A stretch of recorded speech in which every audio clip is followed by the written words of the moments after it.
Dr. Kathy Strickland graduated from Mississippi State Veterinary School in 2004, and she worked as a small animal emergency veterinarian for 16 years, 8 of which when she owned her own small animal ER in South Georgia, which I just became familiar with South Georgia, so I'll have to find out where that was because I'm fascinated by South Georgia. Oh, we were I just love it. talking It's about it beautiful before you. there. Yeah. Yeah, I love South Georgia. It's a beautiful part of the country.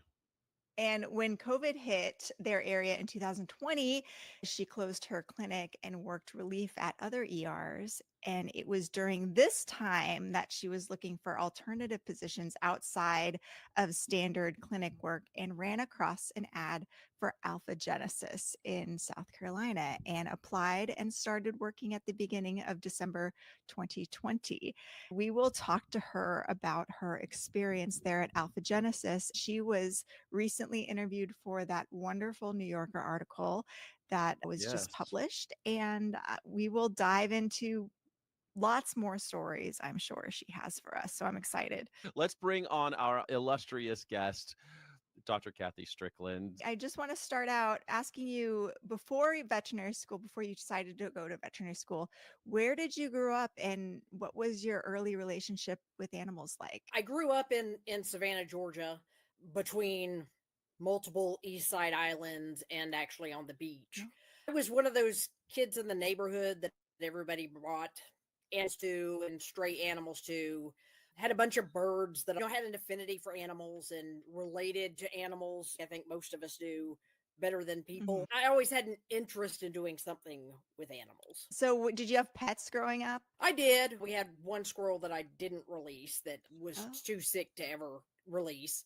But yeah, we had dogs mainly, a lot of neighborhood cats all over the place. What led you to want to go to veterinary school? And did you have any jobs before veterinary school? It was a meandering sort of thing. Initially, going to college, I was interested in veterinary medicine, but then I got in college and I had more fun than studying, so I was not so sure about it and ended up getting a history degree as my undergraduate. Actually, it was one of my very good mentor history professors that actually pushed me to look at vet school because I was working for the vet there in town and he saw how much I enjoyed it. So as I was finishing up my history degree, he was like really pushing me to still consider veterinary medicine, even though I was like, oh, there's no way I'm going to get into vet school. He kept pushing me, and that kind of led me back into applying to vet school. Oh, amazing. What was the clinic like that you worked? I want to get a feel for the South Georgia veterinary scene in the before times, what that was like.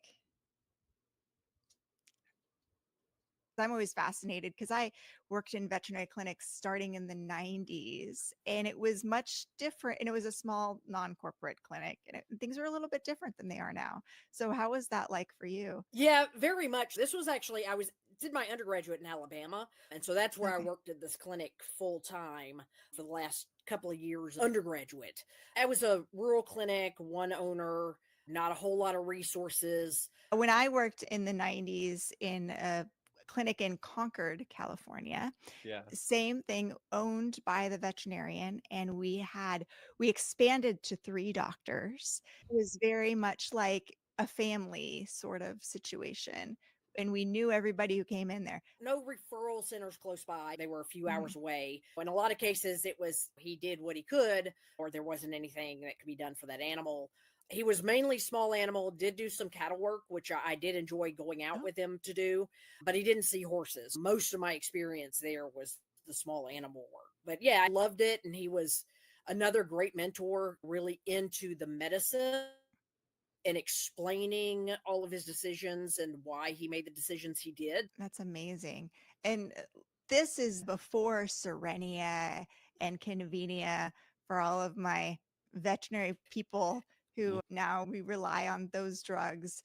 Do you have a feel for what were some of the major illnesses that those animals were facing that came to the clinic? I Oh, we imagine you saw a saw. lot of parvo. We Yes. saw a Oh. lot of parvo. And now it's like the era of anti-vaxxer. Everybody's suspicious of vaccines, and like literally like parvo. Even for their is- animals, what are they afraid of for animals? They're afraid their animals yeah. are going to get Just tracked by the same government? thing, like it causes cancer and all of this Oh. stuff. Yeah. Yeah, So being in a Kathy, rural area, it wasn't that we necessarily had an anti-vaxxer sort of mentality. so it wasn't, of course, the anti-vaxxer mentality with you. It was Yeah, the, it was what was more it? being in a rural area and dealing with a very undereducated population. So there was a lot of client education that went along with what I did in his clinic, and that was very helpful for me as well, with knowing enough about what we were dealing with to be able to explain it and break it down to the owner level. And so going to veterinary school, was it what you expected? Were there any challenges or surprises with veterinary school? You went to Mississippi. So what was that like? At the time, they were doing the problem-based learning curriculum, which was fairly new at the time, as opposed to the standard didactic curriculum. So it was a very different way to learn, but for me, it was very beneficial because I learned how to research myself and be able to look things up and be able to understand and comprehend. So for me, it was great, but I know there were some people that weren't real crazy about that curriculum. And since I think most schools have morphed into a kind of multiple combination of the two, Yeah. but I really like hands-on that I got. It's funny because it's almost like when I was talking with Dr. Judith Sampson French last time, she was talking about the democratization of veterinary medicine, and she was talking about educating the clients. And it sounds like Dr. Strickland here is saying that's what we were doing. We were educating the clients. So it's almost as if we maybe, do you think that we had a more democratized vet med culture in the old days, and that's something we've lost and we need to regain? Or is that something, or am I imagining these stories? Yeah, I think we definitely did. It seems like there was more of a relationship with our clients than there is now.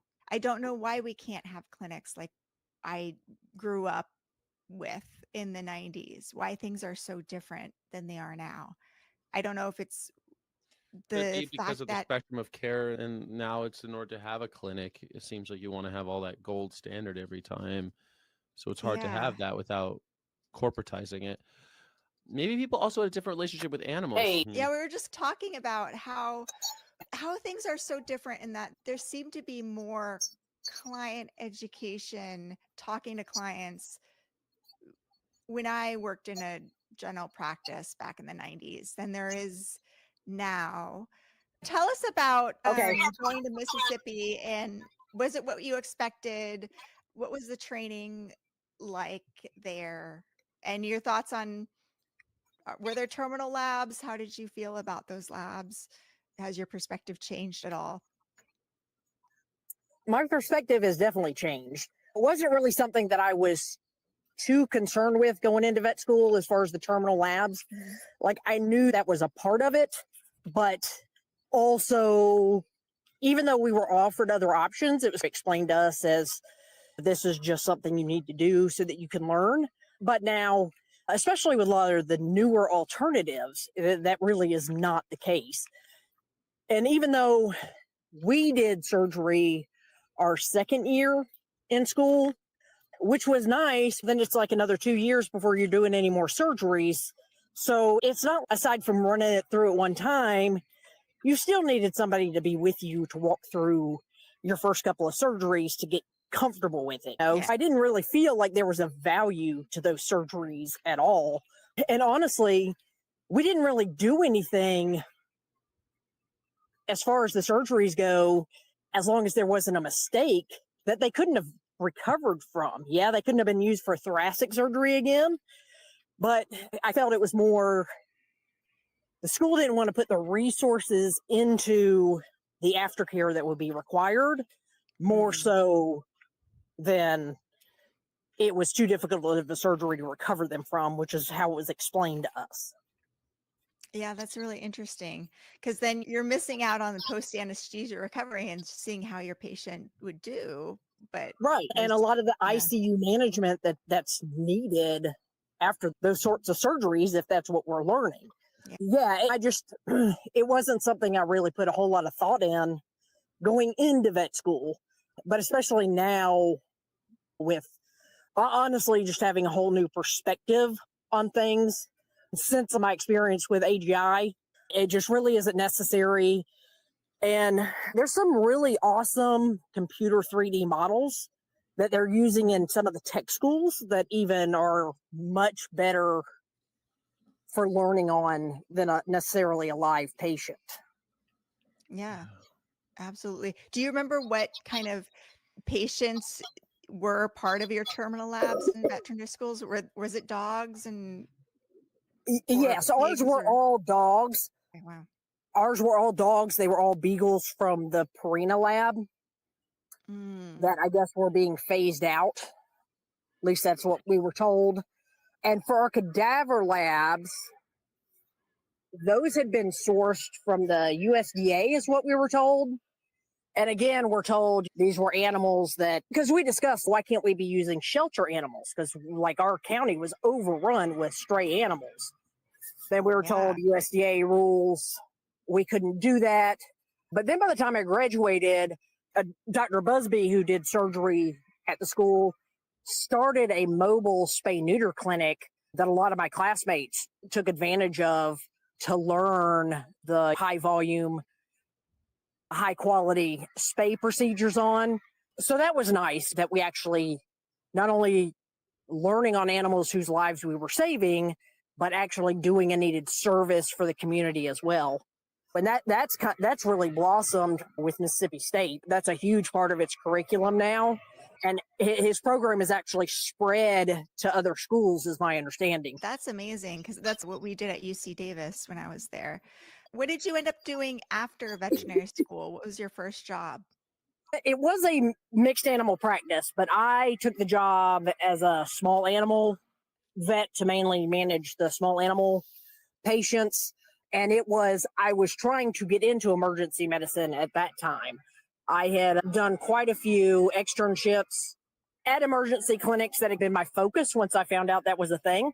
Yeah, so small animal, meaning dog and cat, no exotics, and not doing any of the farm animals, equine sort of stuff. So he had some farm animals that he would see that would take him out of the clinic. So I was there to cover the clinic for the small animals on those days that he needed that. But the whole thing was that there was a new emergency clinic in the area that was opening up. They were hesitant about having a new grad. So it was come work at my clinic for a year, get your feet wet, get the shareholders comfortable with you, and then maybe that'll turn into an emergency position. So Yeah. Did it work out? Not exactly, but I did end up with emergency position somewhere else the next year. Okay, that's good. What drew you to emergency medicine? It just really fit my style. One, I am a night person, or at least used to be. Those hours were actually appealing to me as opposed to working regular banker hours. And then I also enjoy the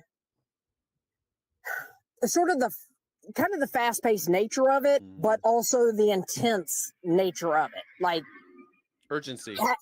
Having to make quick decisions, and my decisions literally are life and death decisions for these pets. So I actually enjoyed that pressure. Not so much these days, but when I was younger coming out of school, I did actually enjoy that pressure and getting to do a lot of things that I wouldn't have been able to do in a regular practice setting. Yeah, sure. And then So, and again, what? Oh, Yeah. I was going to say, and again, I always had really good people around me that were willing to show me things, specialists that would come in and help me through procedures so that I would be comfortable with it the next time I saw it, that sort of stuff. What was your favorite procedure to do? Oh, I don't know.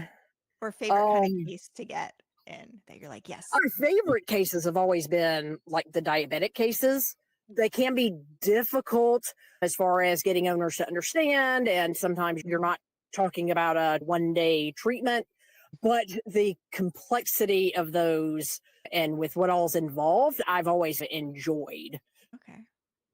So, yeah, those are my favorite ones to get. But at the time when I was enjoying surgery, I didn't mind having a GDV or a splenectomy come in either. Yeah. I've never done a GDV. Like diabetic ketoacidosis freaks me out. I'm glad there are people like you out there who can manage those. But what made you want to open your own ER and run it? Mainly, we were not interested in relocating, which unfortunately for most emergency, you've got to be in kind of high population areas. And I had worked both in Savannah and Jacksonville at that time. And we would get a lot of calls from like the Brunswick sort of area, that central coastal Georgia area, of people who were needing emergency care. And for whatever reason, they weren't going to make the drive one way or the other. So it was really feeling like there was a need there and knowing that it's a place that people like to take their pets on vacation with them. I felt like there was a need there. And again, most of us open practices because we want to be able to do things our way. There was a little bit of that in it as well, but I enjoyed it. There are times I miss having my own practice, but the problem was it's just being the only doctor trying to cover that is a lot of work. And going into it, I was young and thought I could hold up. And then towards the end of those 8 years, my body was telling me, we can't keep doing this. That was a big part of it when COVID hit and staff was hard to come by. And I just couldn't afford to keep the doors open if I couldn't do any work and see any clients. And people were staying home. They were afraid to get out and staff was afraid to come in. So I just decided at that point, I'm kind of into what I can afford to do, and maybe I just close this and then go work for people who are able to keep the doors open right now and help them be able to do that. Is that how Alphagenesis? Yeah. How did you find out about Alphagenesis and what inspired you to work there? Oh, just looking for, I worked that summer 2020 at other ERs where I was driving 2 and 3 hours at a time to go work 12-hour shifts. And I mean, there was definitely a change in the owner attitudes and what we were dealing with. People were becoming less and less patient while we're having longer and longer wait times. And there were some areas where the emergency clinic was the only clinic open even during the day. So I was like, there's got to be something else I can do with what I've got going on. So I started looking into all those alternate careers, the government work and that sort of stuff, which were not hiring at the time. But just cruising on Indeed and other job boards, came across an ad for Alphagenesis, and it was talking about working with primates. I was like, hey, that sounds pretty fun. And then at first I was like, I'm definitely not qualified. I don't have any lab animal training. So I let it go. And then after a month, the job reposted. And I was like, if they're not having anybody apply, all they can do is say no, right? Yeah, so I applied and they called me almost immediately. The attending vet called me and I talked to her. And we actually discussed that what I was looking for was a more steady schedule and a place where my patients could be the main focus of my medicine without having to worry as much about the cost involved. And I was led to believe that's what Alphagenesis did. Yeah. That's what drew me to shelter medicine, and especially one shelter I worked at. It's like the dogs and cats we got in some of the most difficult cases, and we got to see them every day and see how they'd recover. And I think that's the appeal of lab animal medicine too. It's, you get to know these patients and you get to see them, and you don't have a client attached to them who's may not understand veterinary medicine. Everybody here understands veterinary medicine and welfare. So it's very appealing. But what ended up happening? What was your first impressions working there? Honestly, my first impression was, I don't know about this. The first day, we had a little short safety meeting going over B virus and wearing your PPE Hepatitis and that B. sort of stuff. Right. Yes. Yeah. Yeah. Going over just the zoonotic potential of a lot of stuff and how important it is to maintain your PPE at all times and that sort of stuff. But then from there, it was kind of like, now just catch up with the other doctors in the clinics and just follow them from there. But I had no scrubs. You're not supposed to bring your own, they're supposed to supply it. Yeah. I had no scrubs. I was having to fight with the other staff, even the animal care staff, to get my scrubs back after they had been washed. And there was a lot of honestly, it felt like a lot of disrespect at the beginning. And then I go into the clinics and they're not as clean as I was expecting. But I asked some questions and I was told, yeah, it's just like this. It's impossible with monkeys to keep things clean and that sort of stuff. So I was like, okay, I've already made this move. I'm going to try to stick it out and at least give it a few months and see.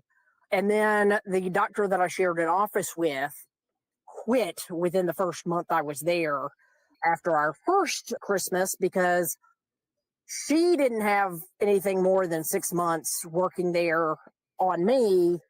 And she was actually coming from a large animal background.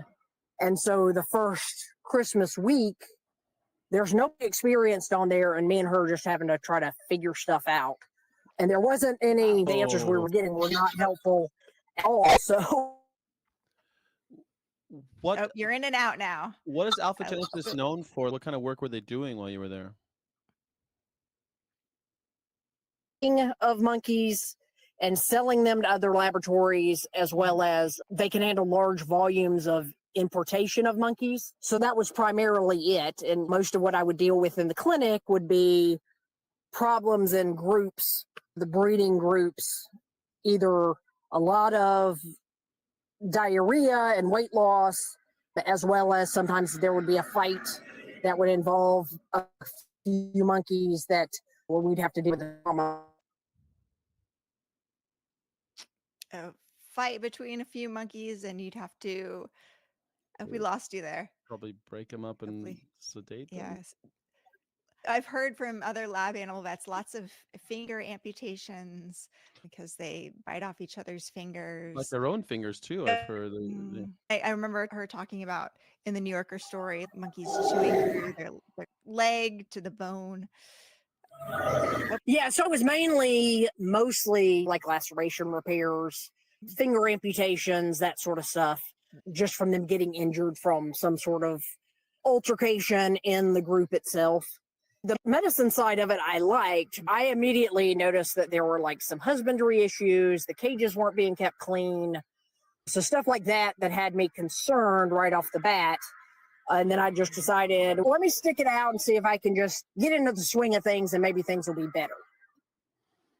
How are the monkeys housed there? What do their cages look like? The larger groups are outside in either chain link or aluminum paneling, making a large enclosure where they can be kept inside in a smaller chain link area to deal with when it's too hot or too cold to help maintain the temperatures. And then there's a large volume of just single cages that are put into large metal buildings. They're just kind of stacked in there. And how many were there at that facility that you're responsible for caring for? And how many staff for those? There was about 4,000 that were at that location that I was working with at the beginning. And then, of course, they're always shipping out monkeys and bringing in monkeys. It was a fluctuating number. So who's the customer? Who's funding all of this? Mainly private labs and a large portion of NIH money through different avenues. Yeah, so these animals are But there being are shipped all some, over the country to be tested on. and there are some kind of big name researchers.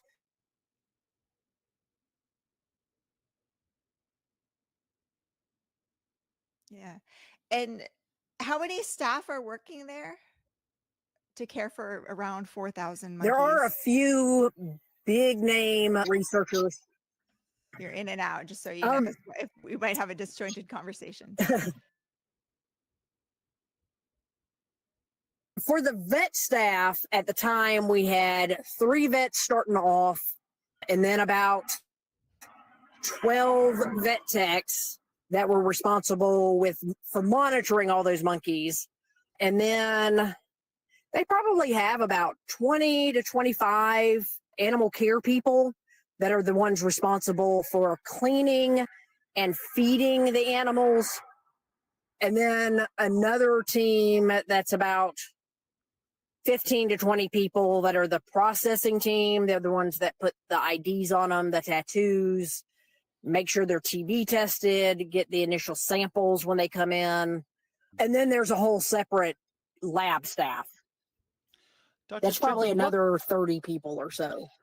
what kind of stories or what kind of realities would you like the public at large to understand that you think that they don't understand right now about places like the Alpha Genesis lab you worked at? Like, what kind of message do you want to get out to them to make it in the spirit of transparency? The big thing is that we are not caring for these animals the way we are told that they are getting cared for. The Animal Welfare Act is like bare minimum care, and that's not even getting done. So they're not getting fed every day like they're supposed to. They're having moldy food left in their cages as their only source of nutrition. The cages are not getting cleaned out. They have broken areas where it's easy for them to injure themselves, reach through to another monkey in another cage that they don't know, that results in injuries. Then the basic husbandry, like the not keeping the areas clean enough, was resulting in the sharing of parasites and bacterial infections of the GI tract that then would kill a young monkey because they don't have the immune system to deal with it. That was the most shocking thing to me, was just that the basic, simplest stuff that is needed to care for them and to make sure that they are healthy enough for going on to research is not getting done. And then they're being injured by the way the staff handles them sometimes. Especially if one escapes. You even Which implemented some like parasite treatment in the monkeys that they weren't even doing basic GI parasite protocols, it seemed like. Is that true? We didn't Yeah. even have a regular basis for trying to give a general dewormer to the colonies. When we looked into it, the substrate of the cages hadn't been changed out in years. We're dealing with hookworms and whipworms that have been in these enclosures for 7-8 years that are just leading to potential resistance. Even if you don't care about the state of the monkey enclosure, that's not good medicine if that's what you're trying to do research on. You Yeah, hear this all the exactly. time. These universities or even Elon Musk, they buy a bunch of monkeys and a bunch of them die, and their excuse is always, they got to me sick. When they arrived, they were ill. So according to what you're saying, that's of course they're arriving ill. Of course they're not going to make it. In a lot of cases, right? yes, I tried, as well as at least I was told by other employees that they had as well. But yeah, nothing ever came of it. Even at the times where we had hyperthermia deaths from the monkeys being left outside with no water, or in the winter where the heaters went out, they never came in looking for the specific things that we complain about. And most of the cages were in horrible condition. I didn't understand how that wasn't having something said about, because I had read through all of the regulation documents that just really seemed to not be a concern for the USDA inspectors that I saw come through. What was the culture there among the workers? Were there other workers who were voicing concerns about this too, or did you feel all alone in this? Once I started speaking up more, there was, I would say, a handful of us that tried to work together to try to push for improvements. But the general staff, no matter what position they were in, was mostly apathy. They just went in, it was a job to them. They didn't have any excessive care about what was going on with the animals one way or the other. They just wanted to go in, get their jobs done, and make sure that they could leave early in the day. We had problems with alcohol being found in the refrigerator in the break area, finding drug evidence in certain areas of the facility where they could hide behind a monkey enclosure. Yeah, and just they would implement testing, but it didn't ever seem like there was any enforcement of it. So the majority of what we were dealing with was outside of a handful of us. Most people just didn't seem to care. And I had quite a few arguments with some of the staff too about they didn't want my vet techs putting food out for the monkeys in the evening because they left too much of a mess in the morning. I told them I don't care. If I have a monkey losing weight, there better be a cage full of food in there and they're not eating on their own, not that we're not providing them the food that they need. But I had to have that conversation probably every couple of months. It seemed like every time we seemed to identify one problem and, okay, we're all moving in this direction, working on getting this fixed. It then would go well for a couple of weeks, and then boom, we're dealing with the exact same problem again a few weeks later. It became where it was just like a never-ending quicksand for me, where I was complaining about the same things over, and people are getting sick of hearing about it, but if you'd stop doing it, I wouldn't have to keep complaining about it. Yeah, you're on a treadmill at any time. But yeah, it was labor shortage. Yeah, it was a situation where all the good people end up leaving a place like this, and then you're stuck with just the people. They can't hire anybody else either. They can't find any. If they're reposting the vet job and they can't find someone to fill it, then I think you can't enforce the rules, because if you lose somebody, there's no one to fill that spot. Right. What are some other stories that you experienced while you were there? I know you talked about a lot of them, they had liver cirrhosis and they're doing these tests on these monkeys who already have gone through so many other tests. What is the value of this science? Can you talk about that? Exactly. Yeah. Like specifically, there was a liver study being done where we were getting liver biopsies through a laparoscope. And when we went in there the first day, there were so many adhesions and scarring of the liver that it was hard to even get a sample from the liver. And I was just, I don't understand. And then I looked into the group that was being used, and they had been used for a different liver study 1 year ago.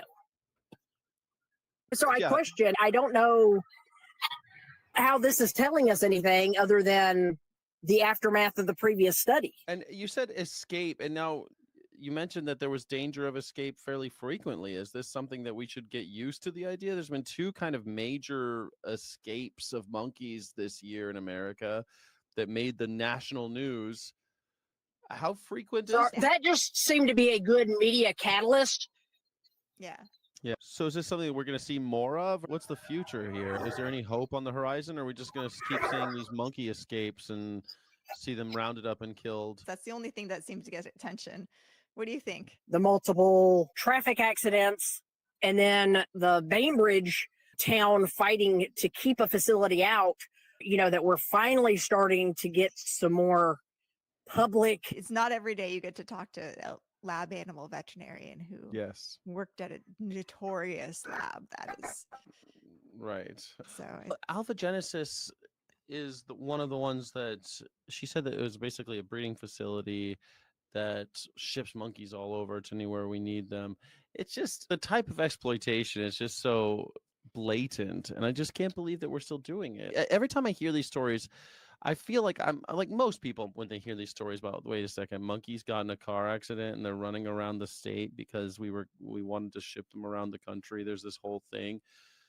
It's happening so frequently. Got any other Alpha Genesis stories to share with us? I mean, I've got quite a few. Yeah. There's so much stuff that I saw that honestly, I did reach out to some lab animal veterinarians that worked other places. And honestly, they didn't believe some of the stuff I was telling them because it was just so crazy. Like a monkey's tail just being snatched off by a staff member that they were trying to catch the monkey. Yeah, and it was a rhesus too, so it's not like it was a long tail. Although we did have it happen with Sinos as well. I think it was processing was trying to get one of the bigger rhesus monkeys in a group and use the tail to try to keep them from being able to climb up further. and ripped the entire tail off. And this was like towards the beginning of me working there. And then I found out that the staff member had done it, had been fired 3 months before for breaking the back of an animal. Like, how is this person hired back? And then tons of self-injurious behavior that we dealt with, where some of the males would make really deep wounds in themselves, biting on their thigh almost down to the bone with their sharp knife teeth, because we're not giving them enough enrichment to keep them busy. And in some of those cases, we did end up having to euthanize them, but it was 100% our fault that they're doing this, because we're not providing enough enrichment to keep them occupied. We throw them in a cage with no friends and then expect them to function. It just doesn't work for them.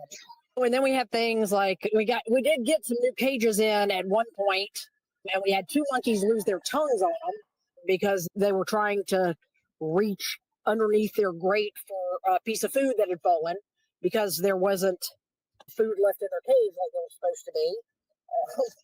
And hungry. Yeah. So they're trying to get the last kernel of food that they can find and using their tongue to try to dig it out, and it gets caught and they end up ripping their tongue. And that was a crazy call, because it was one of our animal care people who English is not her first language, and she's screaming over the radio, and all I can make out is tongue. And I'm like, what is she saying?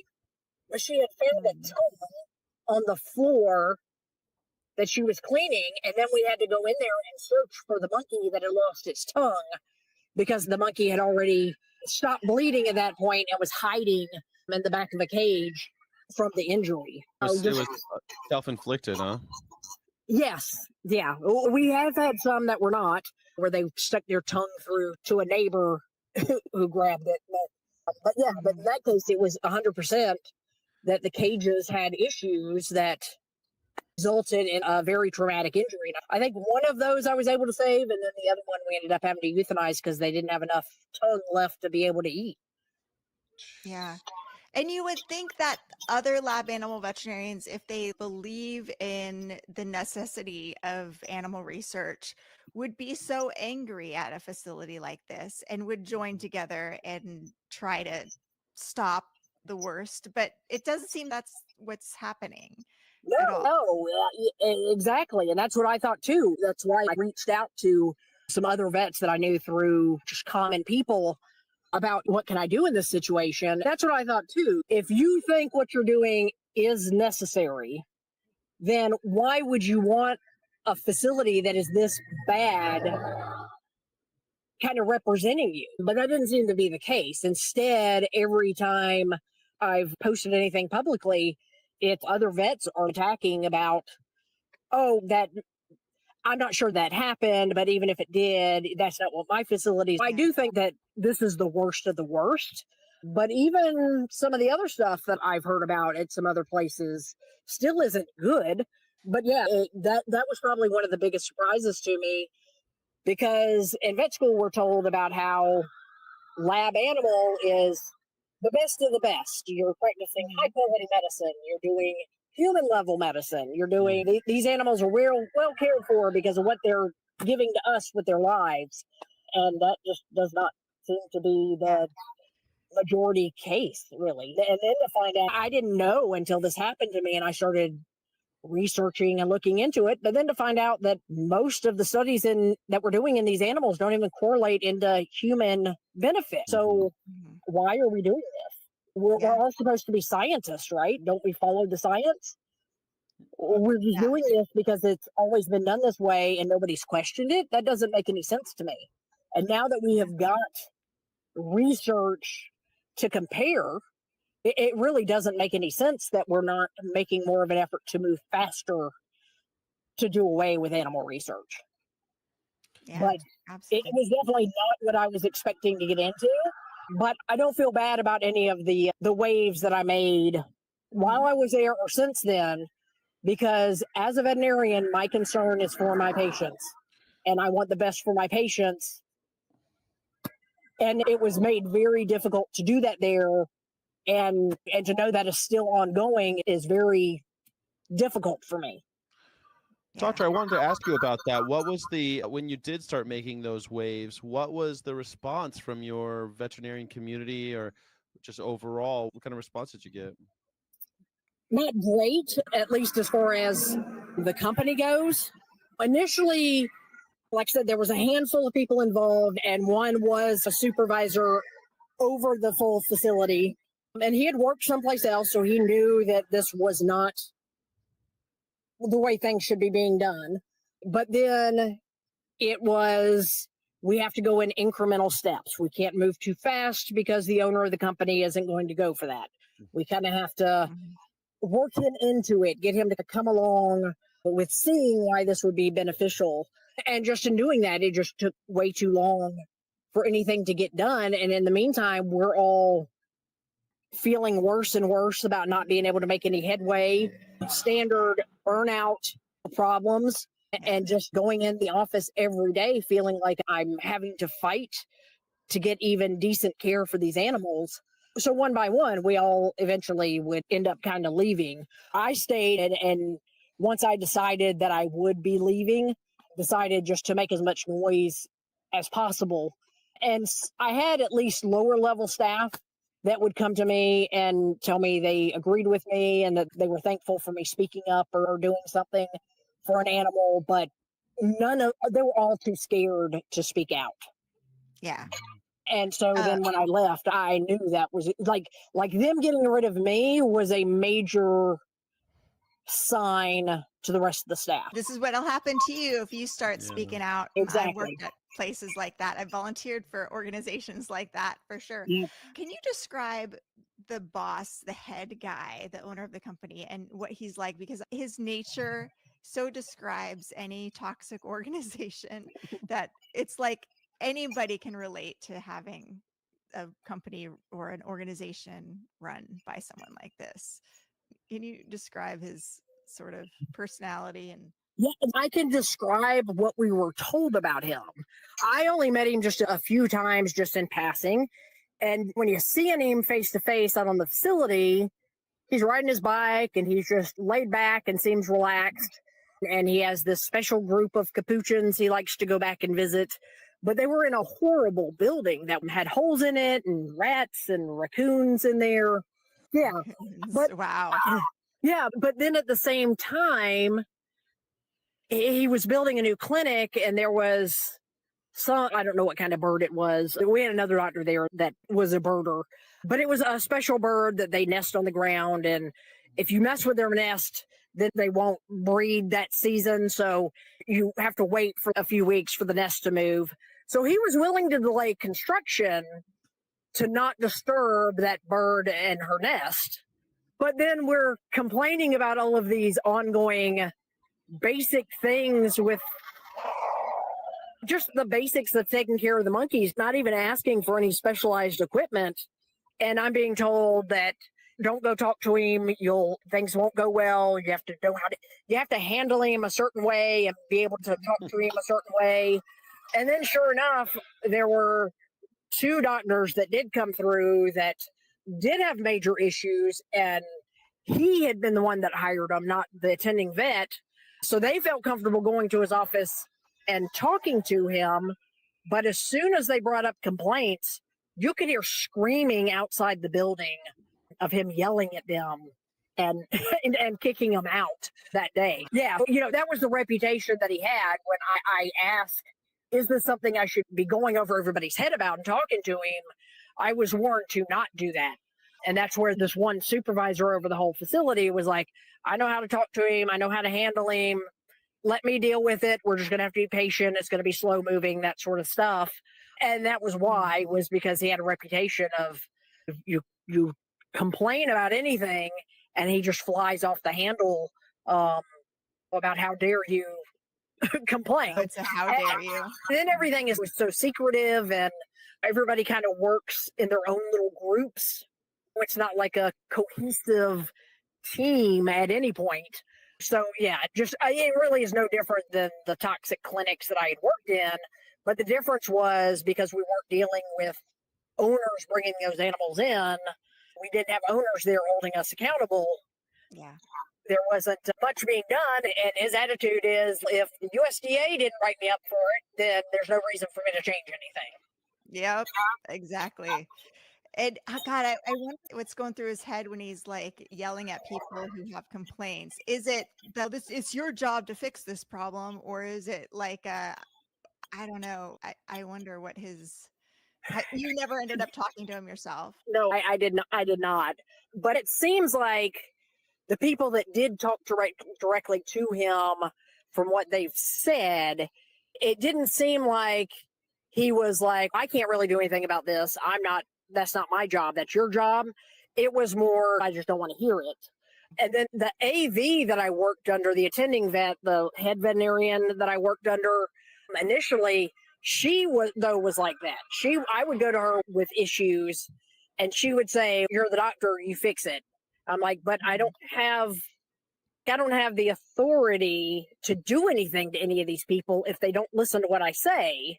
And she'd be like, just you're the one that has to fix it because you're the one there doing it. So it ended up being me taking on a lot more stuff because of that, because of trying to get it fixed. And maybe if I can just get a couple of people along with me, we can start making some headway. But yeah, there just was no support from anybody above me. That's because she didn't have support from anyone above her. Of course she's Right. going to act that way. She doesn't have any support from the person right above her, and the person right above her is a petty tyrant who's upset that anyone challenges his authority in this fiefdom that he's built. And I do think that probably was the case. I didn't feel that way at the time, but now looking back on it, I do think that was like a self-preservation response to her. Like she knew that there were problems there and that they needed to be fixed, but she wasn't going to go to him about it because she knew what that end result was going to be as well for her. Yeah, she's probably already done it. What am I going to do? Thank you for your concern. Noted. I'll go and get screamed at.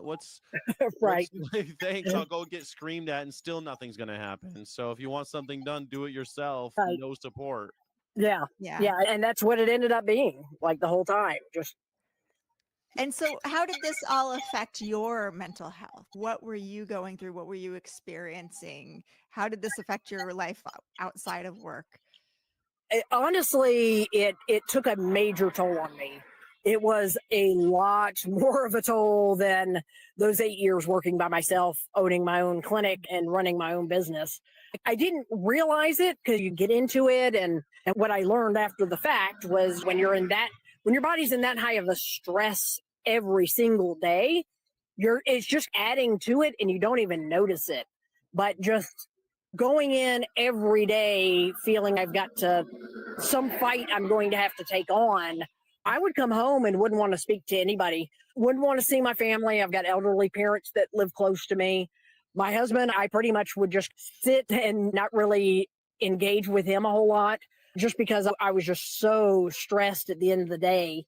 I had a very short fuse.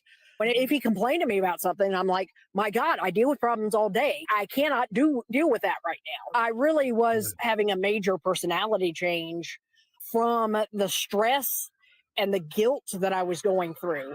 And then when I finally did leave, like I literally had to go through treatment for PTSD. And even now, I feel like I took a train up to Washington, D.C. last week, and just pulling into the station at Yemisi, I immediately started going into feeling like I was having an anxiety attack just being in that little town. There's just so much remnants from even this far out of dealing with it. And I'm not a person that had anxiety problems or depression problems or anything like that before this experience. Yeah, you worked emergency. You were like a hardcore person. Right.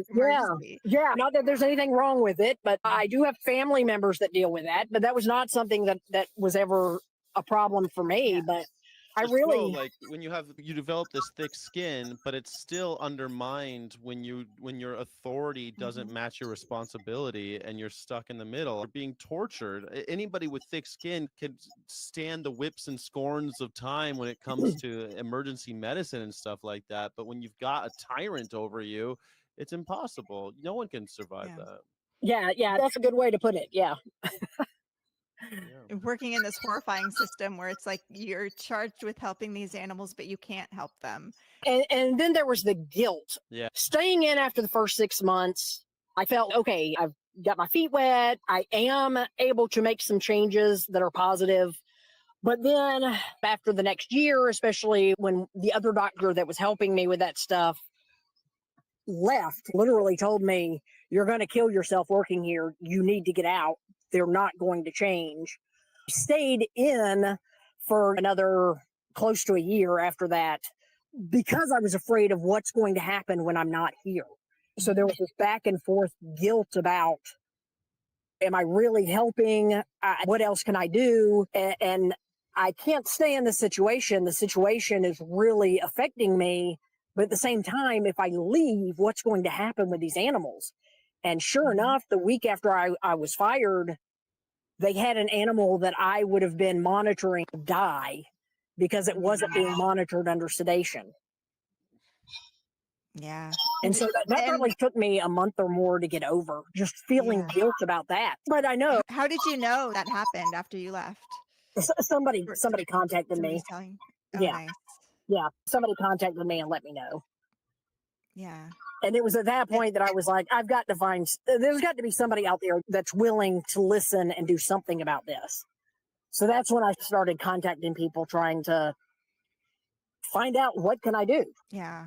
I'm so glad you did. And you're starting to try to get the story out. But even after you left, then 40 monkeys escaped from the facility too. And there's got to be, I know I've left horrible organizations and workplaces, and then you hear stuff that happens and you're a little bit of validation. Yes, I was right. Like, it wasn't just me. Is there a little bit? And it's also so sad too. But yeah, no, I really don't feel any validation because people, I feel like people are still not listening enough. But for me, it was really more the guilt. But at the same time, I wouldn't have been in a position to prevent those things from happening because those were things that I complained about. I complained about them not maintaining proper temperatures in the extremes, whether it was hot or cold. I complained about holes in cages that were not being properly repaired, that sort of stuff. And they just fell on deaf ears and didn't listen, but it doesn't alleviate some guilt on my part for the monkeys that were lost because of those incidents. And this place does just need to be shut down. And it's outrageous at this point that it's still open. And it just goes to show you our systems don't work. Our regulators aren't working. Like, it's still open and it's still running and presumably making a profit too. Yeah. He would brag about that. I would be told, we can't get new cages because they were $30,000 a bank for a bank of cages, four cages there together as a bank. It's too expensive. But then on his website, he's bragging about how they made $1 billion the same year. What? Why? But we don't have $30,000 to get new cages. Seriously? Oh. Wow. Well, there you go. That answers your question. Why aren't they following the science? It's because they're too busy following the money. Of course, this is how that works. Why buy new cages when that cuts into those margins? Exactly. And same thing with hiring better staff and staff that has some education and some experience behind them. Yeah, or keeping them. People are willing to stay a lot longer at a place if the money's good. And they know they're not going to get another job that's going to pay that in the area. That absolutely is something else that is able to be taken advantage of in a very poor rural area of South Carolina. Yeah. Do you have any advice for any other lab animal vets who might be in that situation you were in, who might be working at that lab right now? What could somebody have told you that would have helped you, or even saying get out? What advice do you have for anybody who's currently working there now and other facilities just like that? I guess really the only thing helpful I could say is that you are not alone. I know you're being gaslit and being made to seem like you're just overly emotional or crazy or whatever when you're voicing your concerns, but that is not the case. You are not alone.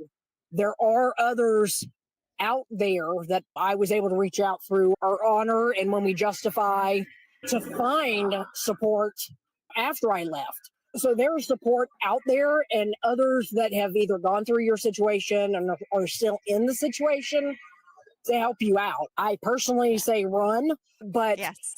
honestly, you just have to find where you're comfortable leaving that situation and know that it's not a problem with you. It is a problem with the system. And there are plenty of us out here willing to support you and help you through your decisions. And I Before you- imagine like you probably signed an NDA or something. Are you worried about that or anything? No, that was part of a decision I had to make about speaking out and being concerned about what I did release. But none of this is proprietary business. We're talking about basic animal welfare, like the most basic needs of these animals that are not being met. That has nothing to do with the business. So that is not anything that can keep you from speaking out. Yeah, Yeah, absolutely. it's important. Yeah, NDAs don't protect them from crimes. People think that Right. you've signed an NDA, that means that you don't report crime. That's simply not the case. Right. That was definitely like beat in our head there. Anytime I would make a remark, they would check our phones to make sure we weren't having pictures and videos and stuff. It was crazy how paranoid they were. But they would use that to beat over our head to try to keep us in line. But yes, the NDA does not protect them from not taking proper care of these animals. So there is no reason to not speak out. You don't have to divulge the research you're working on or the clients you're dealing with. That's fine as far as the business goes, but that has nothing to do with how these animals are being treated. So important.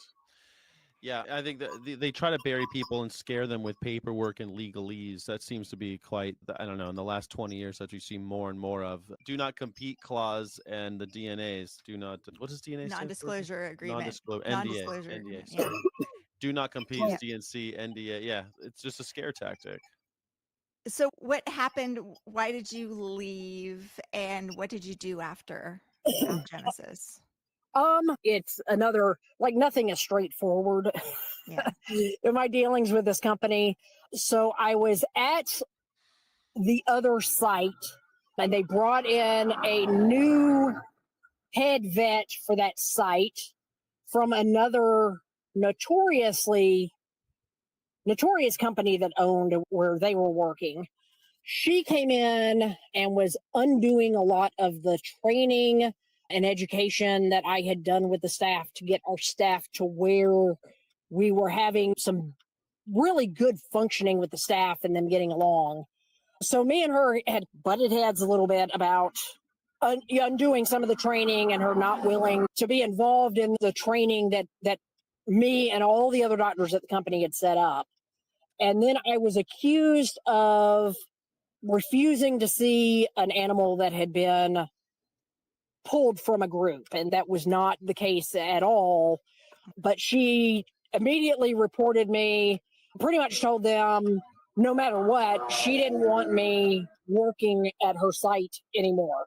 So turned out that animal actually had a mass in its throat that was causing some breathing problems that was not diagnosed until after it was euthanized by her. So anyway, so she accused me of me being the one treating the animal inhumanely. And the other doctor that was with me at the time, like there was no investigation. So like they literally locked me out of my office, wouldn't let me on the facility.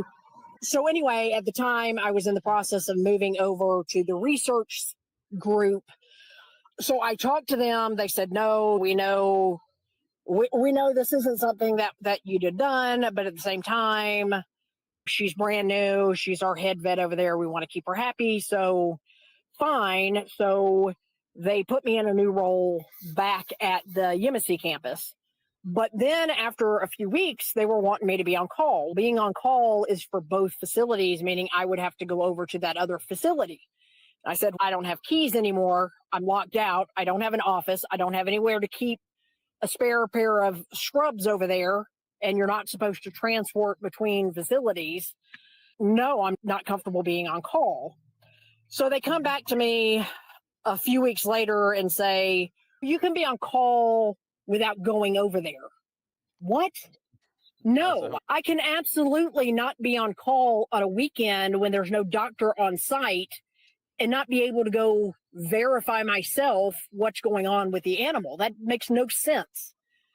Yeah. So then in the end, as I'm getting more and more complaining and putting out more and more emails about complaints, in the end, we were supposed to have a conversation about the on-call scenario. And instead, after I sent an email about us having an exhaust problem and the ammonia levels being so high, it was not safe for staff to enter the building, much less the monkeys that are living in there.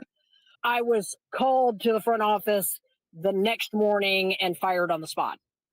Yeah. And was told it was because I was refusing to be on call after hours, which was completely characterization of everything that was going on. I know it's a long story. I probably don't need to go into all of that, but that's just me. I'm just fully transparent about everything. Appreciate the detail, because that's so many stories of people who voice concerns are then fired, and they paint this story that it's you're the problem. Right. That's why, and they make a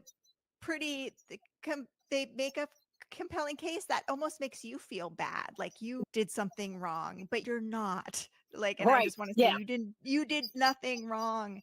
And I've had the same thing happen to me. Yeah, and that's what, that's like as a vet, especially somebody that cares for my patients, being accused of being cruel to an animal was like the worst thing you can accuse me of.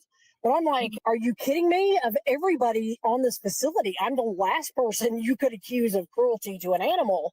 And I refused to sign the paperwork and went in on the HR person for, did you ask this doctor? Did you ask these specific techs that were involved? No.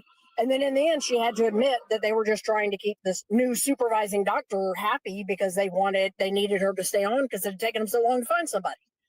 So, but yeah, it was not a, I kind of feel like it was part of the doing what they could to push me out at that point. Yeah, absolutely. So what did you do after that? And did it hurt you financially to be let go? And then you're also struggling mentally with everything you went through. How did you recover, and what did you end up doing after that? I immediately just went back to doing the relief work. And at the time, there was an emergency clinic that I had already been speaking to about a possible job. So I was able to immediately start picking up shifts with them. In the end, I ended up not taking a full-time position. And that was mainly because I didn't feel like my mental health would allow me to work a full-time position at that point.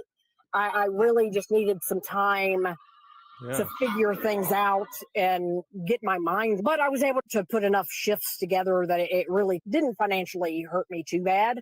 I lost a retirement and I lost having corporate health insurance and all of those benefits that you don't normally get at most small animal practices. But yeah, because of my relief work, it didn't really hurt me too bad. It was more, I'd work like 3 days in a row and be like, man, I need a break. I've got to have a break. Yeah. And being able to do the relief work and pick up shifts when I felt like it was helpful in that recovery. Yes, relief for the win. I love relief, and definitely went through that where it's like, I just can't work as much as I used to after suffering from a similar situation.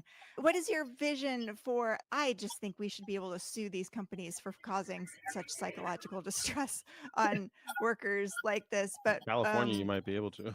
Yeah. Do you envision any path forward for what should we be doing? What if you could launch some sort of campaign right now? What would it be? Would it be close Alpha Genesis down, or would it be something else? What do you think? Eventually, I would like to see animal research go away completely. Yeah. But I know it's not that easy of a road. We're talking about, gosh, tens of thousands of animals that would have to be cared for. My ideal pie in the sky is that all of these labs close down and we have a bunch of sanctuaries pop up that can afford to take care of them. But I know that's not realistic. If we have to do it one piece at a time, anything that makes a positive move, I'm for. Yeah. The latest thing from the CDC saying they're not going to require animal research anymore, Yeah. that's a huge step. And if the Yeah. FDA would do, that's the reason most of this research is being done anyway, is to meet the FDA qualifications for drug authorization. If we can accomplish that, then I think eventually the private labs are going to have to follow suit and go to the alternatives as well. So eventually I would like there to be no animal research unless you can prove there is some link between that and the outcome for humans, because otherwise there's no reason to do it. I just envision there's so many animals out there and so many humans out there who aren't getting the care and diagnostics they need. We're all about saving lives and improving the welfare of people. And that's the kind of the goal of animal research, is to find cures, save lives. But if right now so many animals and humans cannot afford medical care, isn't that really where the front lines of research should be, is how to expand access to care?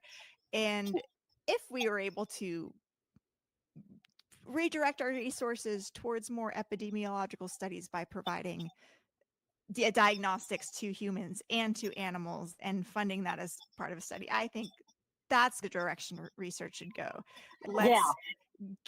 Let's do more diagnostics. See when an animal comes in, if their people can't afford a CT scan or a PCR panel for respiratory diseases, if they could be part of a study, like that would, rather than purposefully infecting animals in a lab and then seeing if they have that disease or seeing if the vaccine works and all of that stuff.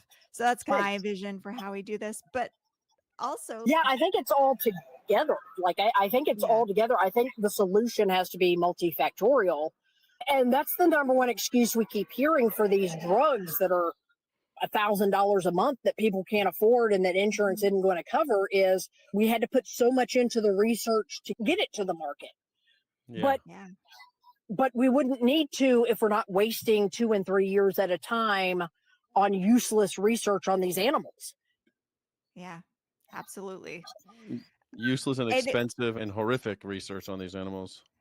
And I just imagine how much more change rapidly could we make if we inspired more veterinarians like you to start to speak out about the industry. And we're veterinarians, we're people with authority on this. If we started talking more about this, wouldn't maybe that dismantle it a little faster? I would hope so, because people say, "Oh, we're not like animal welfare people." No, that is your number one job, is you're concerned about the welfare of your patients.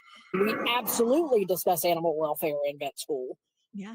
I am thankful that there are a lot more like research assistants and researchers that speak out, because I think we need their help too. But I do think more vets that have a problem with this, and even under other industries, I think it is important for us to speak up and be a voice and recognize our expertise in those areas that give us the reason to be the authority on what is right and what is wrong. Yeah, absolutely. It's in our oath. Do you have hope, and what gives you hope right now? Right now, the CDC announcement is very hopeful, and knowing, even if we're taking it from an approach of finances, I know that is a big concern with the current administration. So that gives me hope that people are paying more attention to alternatives that are cheaper and faster to use. My biggest concern is, if we move too fast, what are we doing with these animals? What's going to happen with the animals? I'm very concerned about that end of it. But honestly, we have to get moving in the direction that we're all in agreement that this has got to stop. And then we come up with solutions from there. So I am optimistic that we're at least now this year seeing more headway that way. And then the Bainbridge exposure and the wreck exposure is also letting the public see a glimpse behind the curtain. Those monkeys, it's horrible that those monkeys were getting shot on the side of the road, but they weren't exactly headed to Disneyland for monkeys. They were going someplace where they were going to be tortured and eventually killed in just as horrible ways. Absolutely.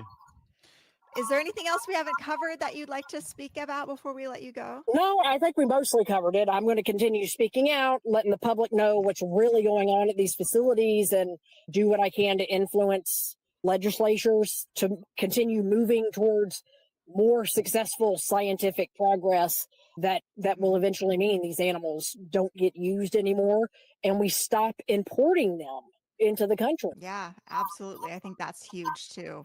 Yeah, the That's Cargo Act is something that yeah. I've been talking about for a long time, making it just illegal to import. That would go a long way and stop American funding research overseas on these animals as well. I feel like these are huge dents that are already making their way through Congress, and with a little support, we might actually be able to get them done.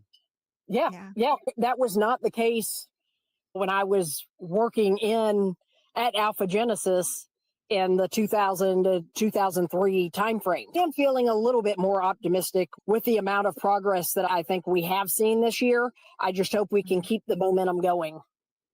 Yeah, absolutely. Thank you so much for sharing your story. I hope more veterinarians will hear it and will consider speaking up and will start joining together and make more change. So thank you again for talking with us. Thank you. And yeah. Yeah, thank you so much, and for putting up with my sorry internet out here in rural Georgia. We're I understand. privileged to have you. Thank you so much, Yeah. Dr. Kathy. Sure, anytime. Thank you. Dr. Heath. Well, Oh, that was great. Yeah, I loved it. We were talking about USDA inspectors, and it's easy to blame them too, but there's 100, according to the Congressional Research Service, they indicate that 122 inspectors are, that's all they have at the USDA. 122. 122 when they're all full up. They say that they have between 100 and 122, but when they're all full up, 122, and they are inspecting 11,785 facilities across America. I'm sorry, it's just not going to get done. And I applied to be a USDA inspector. I'm still waiting to hear back. But USDA, if you're looking for anybody, I am Well, they need down someone like to. you who's going to take it seriously. I think they all are. Probably. I've spoken to a bunch of USDA people, and they're great, but their hands are tied to what I envision. And what's lacking is the animal advocacy movement rallying behind these USDA inspectors, because if they know that activists have their back and will support them when they start to file violations, but often if the veterinarian says, I have everything I need, there's no problems here, they don't feel like they can do anything, but they actually can, and they need people, animal attorneys, other people to explain to them what options they have. And I think this is true with veterinarians working for animal services departments too. They often don't know how much power they really do have.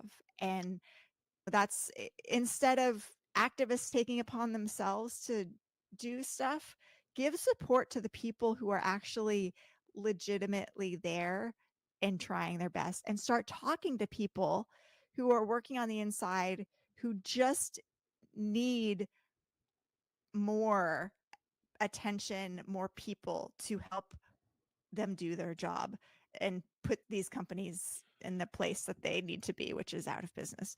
Yeah, which is out of business. Honestly, a lot of these guys, these inspectors, with 122 of them, and violations being so rampant, then they're only going to report the worst of the worst. This is the other thing. When you hear about USDA violations and you hear about it being so horrible, it's because they've only seen, that's all they can report is the really egregious stuff. Yeah. Yeah. And it's the whole frustration with other veterinarians not supporting somebody who's working in an atrocious lab.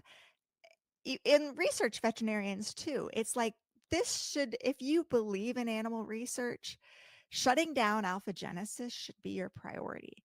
But instead, you're just defending the industry as a whole, like we are, because even the idea that one company could be bad, does that threaten the whole industry? Maybe it does. If you continue to insist these are highly regulated companies doing this very important work, and then we shine a light and say, actually, look at that one. No, it's not highly regulated. If that gets out, your whole system, your whole argument fails. It's not the whole animals are industry suffering. becomes suspect, right? This is the fact Yeah. that these people are making this much money is just it's just mind-boggling. It's just so wrong, and I wish that we had more people like Dr. Kathy Strickland out there. Hopefully, she'll inspire Yeah. people to also speak up. 1,000 monkeys bringing in $1 billion to that Oh, company. My God. But it also reminds me of the shelter medicine world too. I think we get attacked a lot for various things. And there is this impulse to, like, whenever you hear something bad about an animal shelter, I get this impulse of, wait a minute, people in animal sheltering work do this because we care. How dare anybody? yeah, you get defensive. Yeah, criticize one of my colleagues who's like trying to manage the problems of society. But we also have to acknowledge that there are inherent problems with the animal sheltering world. It's a business model or it's a kind of a model based on we have to adopt these animals out. They're commodities in a lot of ways. Yeah, and I think that And when you criticize that world, or any world, it could be the activist world, we run up against that as well. To critique those things is to benefit. It's a benefit for all. If you're criticizing the shelter medicine, being an activist world, that should make a more robust and healthy yeah, city. but it's, the Cassandra mythology of Yeah. Zeus, Cassandra. She's blessed with the ability to Well, foretell calamity, but no one will believe her. She's cursed that no one will because she believe her. rejected the advances of Zeus, he cursed her with nobody's going to believe you now. Mhm. And literally that's everybody. Anytime you object the advances of the lab animal industry or reject the romantic advances of some animal rights leader, you are now cursed with nobody will believe you.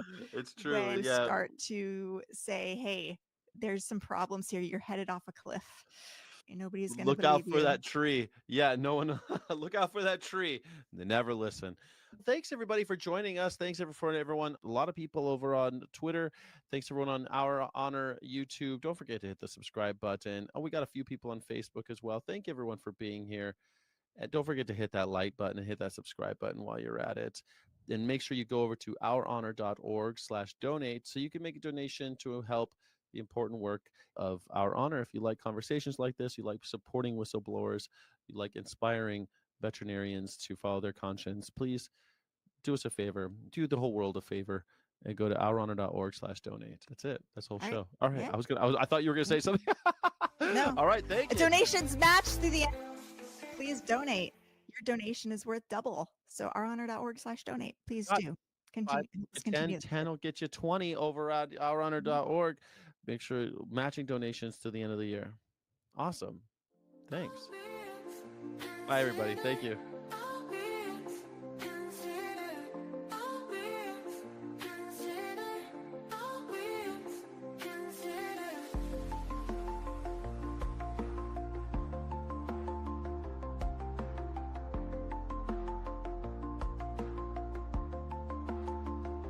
Thanks, everybody.